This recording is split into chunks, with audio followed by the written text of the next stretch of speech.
What's up, guys? Welcome back. So this week we're gonna focus on bilateral movements. So bilateral just means both limbs are working. So you can do it upper body and lower body. We're gonna focus on lower body first. We are gonna do upper body, so do not worry.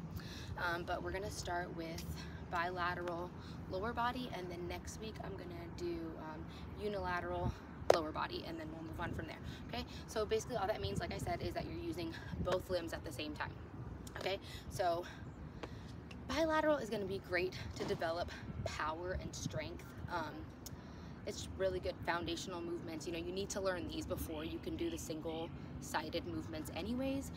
They're the same. You would just literally do them with both legs and then do them with one leg. So I'm going to show you both, but yeah, I'm just going to run through. I think I have like 5 that are considered bilateral movements, and you know, this is the foundation. You obviously want to start here, and then once you've mastered these and build up a lot of strength and power, you're always gonna do these. You're not just gonna start skipping these and go to the unilateral movements, but it's a great place to start. And if you want to challenge yourself a little bit more, then you can move on to the other ones. But anyways, we're gonna focus on these. So the major staples, you know, are gonna be your compound lifts. Obviously, we've talked this down till it's dead, but we're gonna keep talking about it because it's important. So squats, deadlift, hip hinges. So today I'm going to show you a glute bridge and a kettlebell swing for our hip hinge.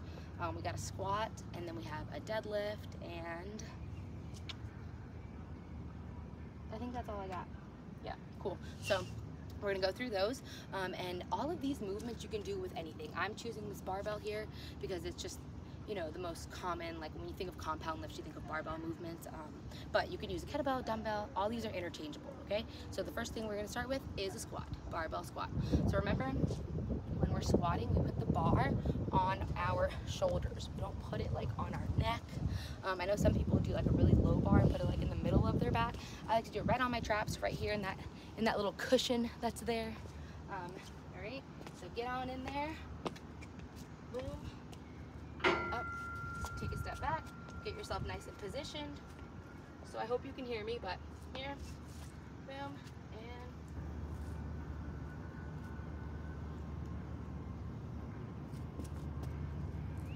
and okay, so feet hip width apart, keep the weight in your heels just like a regular squat, like any other squat, except you have a barbell on your back. So obviously the barbell on your back makes it a little harder because you're trying to fight against it to keep yourself upright. Don't worry if you lean forward just a little bit. You're supposed to lean forward a little bit, you know, but what you don't want to happen is like you close up like a lawn chair. You know, lawn chairs like snap back. You don't want to do that, okay? But leaning forward a little bit is good. It allows your hips to get in better position, more hip mobility. Sit back into it and push yourself through, okay? What you don't want is just to end up like this, where your chest is like close to your knees or something, okay? So I'm gonna go through these very slowly because they are compound lifts, and I'm not trying to stand here all out of breath looking crazy. So if it's too slow for you, I'm sorry. Okay. All right, so the next one we're gonna do is a deadlift. So move this. Okay, so we've gone through this a few times, but we're gonna do it anyways because it's important. So remember, deadlift, barbell deadlift, it's the same thing. If you were using a kettlebell, if you were using dumbbells, the same movement pattern. The only thing that has changed is that you have a barbell. So obviously your hand placement is going to be a little bit different. It's going to be a little heavier, obviously, because the barbell starts at 45 and then you add on to that. So a couple little changes, but the movement pattern, the hip hinge is the same. Okay, so stand about hip width apart. Hips, remember, drive the hips to the back. Drive those hips to the back, like shoot them back there. All right, boom, boom. Nice solid stance, nice tight core, hinge forward, chin is tucked, right? We don't want it like way up here. This is not good, all right? Let me position myself again.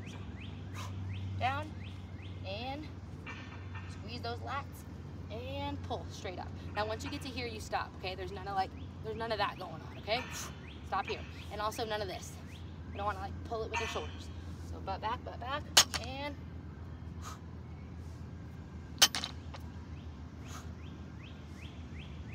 okay, done. So that is the deadlift. Again, these are all bilateral movements. It just means you're using both limbs together, okay? So next up, we are going to do, I guess we'll do kettlebell swings. So kettlebell swings is another hip hinge movement. It's literally a deadlift, but in an explosive pattern, okay? So remember, shoot those hips back and then push through. Butt back, push through. Butt back, push through. Okay, so I know it's like ingrained in our heads to do the movement slowly. Don't go too fast. Control the eccentric and the cut, like both phases going in and out. Like that's, you know, pounded into our brains. And yes, that is very true. But there are some exercises, like a kettlebell swing, that are meant to be fast. They're meant to be explosive. They're power exercises, okay? There's a difference between power and strength. Strength should be done in a controlled fashion. Power should be done in an explosive fashion. Still good form, obviously, but you need to be explosive with it, okay? So that's what a kettlebell is. So butt back, push through, butt back, push through. And then next, we're gonna do a glute bridge. I don't know why I'm holding this. So, glute bridge is gonna be, you can do a glute bridge or a hip thrust. I don't wanna say they're the same thing because they are two different movements, but a hip thrust, basically, your upper back is on a bench and then you're thrusting up with your hips. The glute bridge, you're gonna see, I'm gonna perform it right now.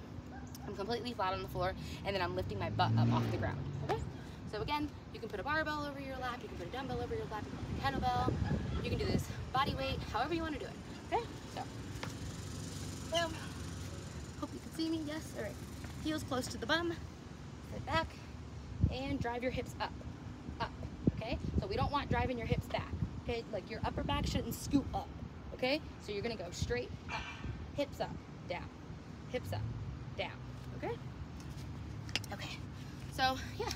So those are the main, I mean, there's a ton of other ones, guys. You know, we could be here all day.